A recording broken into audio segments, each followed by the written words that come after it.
caso de hoje é uma sugestão dos inscritos nos comentários e fala sobre um encontro com seres supostamente de outro planeta acontecido em Minas Gerais na década de 90. Um relato que acabou se tornando parte da história de uma cidade. Esse roteiro é baseado em textos e vídeos sobre o mesmo tema. Desde já pedimos o seu like, comentário e que compartilhe o conteúdo com alguém que você acha que vai gostar do que postamos. Hoje vamos falar do caso Plínio Bragato.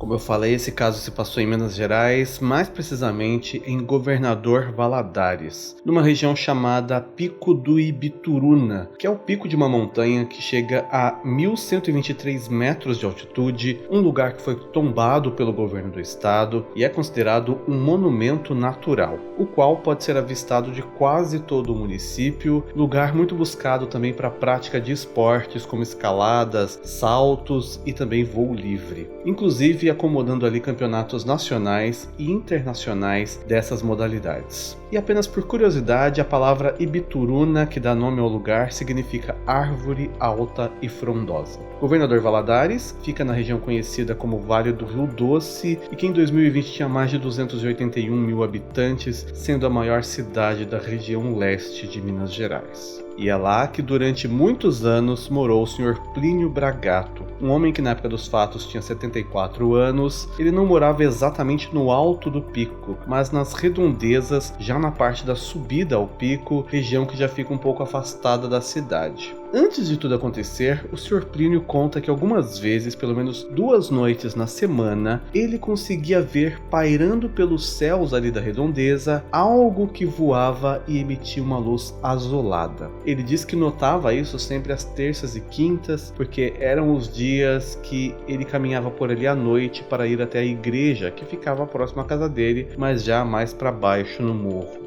Fora isso, esse senhor, sempre que ele precisava comprar alguma coisa, ele precisava fazer uma caminhada até o centro da cidade. Como isso demorava um pouco, devido ao fato de ele fazer o trajeto caminhando, sempre que ele tinha que comprar algo em supermercado, açougue, essas coisas, ele separava algumas horas para isso. E também aproveitava esse meio tempo para rever alguns amigos pelo caminho, e assim foi feito no dia 9 de dezembro de 1996. Era uma segunda-feira e após fazer o que precisava na cidade, no início da noite, o Plínio fazia o seu caminho de volta. Ele pegou um ônibus que o levaria até mais ou menos metade do caminho, desceu então num ponto, ele passou num bar onde comprou algumas cervejas, algumas latinhas para tomar em casa. Depois disso, ele começou a fazer o restante do trajeto, que seria andando. Como é um local com uma subida íngreme, ele fazia uma pausa na caminhada, no meio do caminho, mais ou menos, para ele retomar o seu fôlego.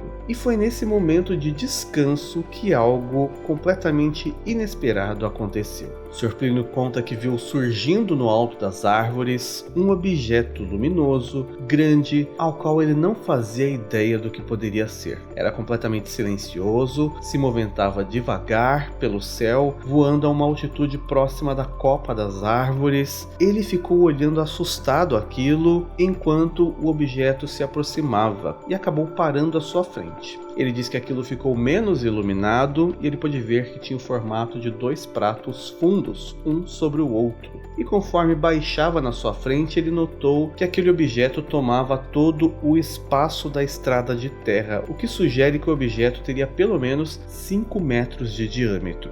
Esse objeto pousou na estrada e de dentro dele saíram 4 seres altos. O Sr. Plínio os descreveu como com aparência humana. Pareciam pessoas, mas com algumas diferenças. Além de altura fora do comum, ele diz que eles tinham orelhas grandes, olhos e boca também. Sobrancelhas com pelos maiores do que as nossas, cabelos compridos que começavam na metade da cabeça para trás. E as mãos pareciam ter unhas muito compridas ou dedos muito compridos. Desses 4, 3 seres pareciam serem homens, tinham um aspecto masculino e um tinha um aspecto feminino. Na simplicidade da descrição que o Sr. Plínio faz, ele diz que pareciam pessoas com essas características e eram muito feios. Ainda diz que a que tinha aparência feminina tinha seios grandes, mas num lugar mais baixo do que as mulheres, e todos tinham um corpo bastante magro. Esses seres se aproximaram dele e numa breve conversa apenas o convidaram a dar um passeio para que ele conhecesse Marte. É interessante salientar aqui que em algumas entrevistas, em meio ao modo simples dele, o Sr. Plínio não explica direito como era feita essa conversa, se era através de fala ou se ele ouvia somente as vozes, mas dá-se a entender que era algo telepático, porque numa entrevista ele diz que a voz vinha do ar e ele diz que conseguia entender o que eles falavam, porque era uma mistura de português com espanhol. Então, algumas palavras para ele eram claras e algumas tinham sotaque castelhano, dificultando aí, em determinado ponto da conversa, o entendimento. O ser especificamente que falou com ele parecia ser o mais velho e no rosto tinha também algo, uma pelugem que parecia uma barba. Maravilhado e estranhando ao mesmo tempo tudo que ele estava vendo, o Sr. Plínio não entende por que não fugiu e nem sabe dizer por que aceitou aquele passeio, seguindo os seres até o objeto que estava parado ali na sua frente. O Plínio conta que ao entrar no objeto por uma espécie de escada emborrachada, os seres conversavam algo entre si que ele não conseguiu entender nem que idioma era e que eles falavam bem baixo juntos, repetindo aparentemente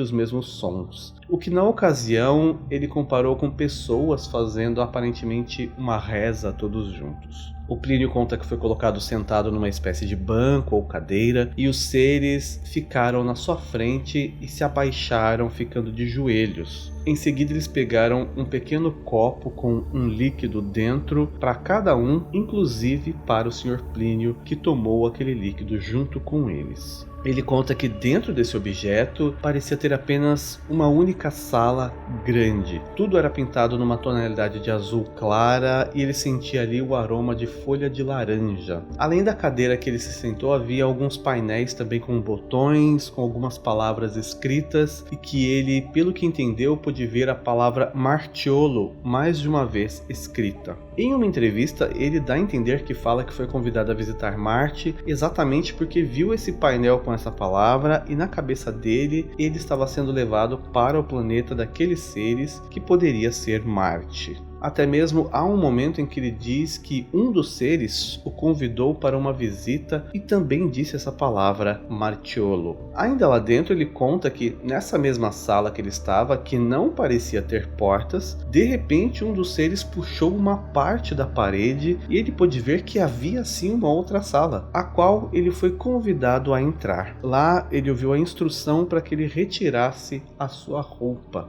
O Plínio diz que ficou apenas de sandálias e que depois disso um dos seres se posicionou na sua frente e também ficou nu, chamando a sua atenção para que o Plínio o visse daquela forma e comparasse, dizendo aparentemente que os corpos eram parecidos, mas em proporções diferentes. E o corpo desses seres parece que não tinha a musculatura desenvolvida. Depois disso, o ser se vestiu e pegou um aparelho que parecia ter pontas como se fossem agulhas de vidro que foram colocadas próximas a todas as articulações do corpo de Plínio e nesse momento elas emitiam um leve choque que chegava a fazer um pequeno som de eletricidade. Esse equipamento estaria ligado a uma espécie de painel que tinha ponteiros que se moviam conforme o Plínio recebia essas leves descargas elétricas. Enquanto isso, um outro ser o segurava. Após essa espécie de exame, foi-lhe entregue uma túnica, algo que parecia um roupão de um tecido grosso com o qual o Plínio se vestiu. Ele diz que durante tudo isso, aquele objeto voador estava em movimento e não mais no local onde ele foi pego na Terra. Ele conseguia ver através de janelas e painéis que lá fora estava o espaço. E diz que minutos depois que a história começou, ele logo viu algo que se parecia com a Lua, ou pelo menos um planeta na mesma cor, que parecia vazio. Eles ficaram sobrevoando essa lua por alguns minutos, até que o objeto tomou uma outra direção, e sempre parecia estar numa velocidade muito grande, que sugere ao Plínio que aquilo percorria muitos quilômetros em poucos minutos. Em um determinado momento eles chegaram em um planeta que o Plínio descreve como sendo Marte. Quando perguntou onde estava, o Plínio diz que apenas entendeu que teria sido percorrido 800 mil quilômetros em cerca de 6 minutos. Nesse planeta, ele diz que pôde ver que havia uma cidade lá fora com prédios e mais seres daquele que o levaram, e parecia ser um local muito desenvolvido. Todos os prédios eram muito altos e ele podia ver meios de transporte que pareciam ser trens longos e pontes que eram feitas de um material translúcido. Ainda lá dentro, ele disse que foi colocado sentado ao lado de dois seres que não eram os mesmos de antes. Um seria uma espécie de comandante ou presidente de todo aquele planeta, e o outro era a quem todos reverenciavam como uma espécie de deus, que não era nada sobrenatural, mas sim um ser como os outros que por algum motivo todos demonstravam muito respeito. E ali houve uma breve conversa onde o Plínio diz que soube que ali só poderiam viver seres como eles e que aquele seria o deus deles, que tinha mais de 300 milhões de anos e existia apenas essa religião por lá. Em seguida, o Plínio novamente foi chamado para uma sala. Um dos seres então pegou as roupas que ele havia tirado, colocou em um equipamento que esquentou muito o tecido. Elas foram devolvidas para ele, e quando ele vestiu, ele diz que ainda pôde sentir que a roupa estava ainda muito quente e tinha aquele odor característico da nave, que era uma espécie de cheiro como flor de laranja. Era como se as roupas tivessem passado por algum processo de esterilização, algo nesse sentido. Sobre a viagem de volta, o Plínio diz que levou apenas alguns minutos para ele notar que logo conseguia ver que estava na Terra novamente. Mas não parecia ser a região onde ele morava. O objeto pousou, o Plínio foi convidado a sair, e assim que ele pisou no chão, aquele objeto atrás dele decolou em alta velocidade. Sem saber onde estava, notando que parecia ser um local também isolado, o Plínio começou a procurar alguém que pudesse ajudá-lo. Quando ele achou quem o ajudasse, ele soube que não estava mais em Governador Valadares, mas sim em Montes Claros. E nem exatamente na cidade, mas a 70 quilômetros de distância de Montes Claros, e que haviam se passado pelo menos 8 horas. Montes Claros fica a cerca de 520 quilômetros de onde o Plínio havia sido levado. O Plínio conseguiu chegar então até uma delegacia da cidade de Montes Claros, onde o caso foi registrado, e ele foi então levado de volta para a cidade de onde ele tinha vindo. O curioso nesse caso é que, segundo matérias sobre o assunto, o período de 8 horas em que ele sumiu não seriam suficientes para ele fazer o trajeto de onde ele morava até onde ele foi encontrado. Ou seja, nem mesmo de carro saindo direto de casa, em 8 horas ele não chegaria aonde ele foi achado. Além disso, no local onde ele conta que foi levado, haviam marcas no solo que foram consideradas como sendo as marcas do trem de pouso ou das sapatas de sustentação do tal objeto voador.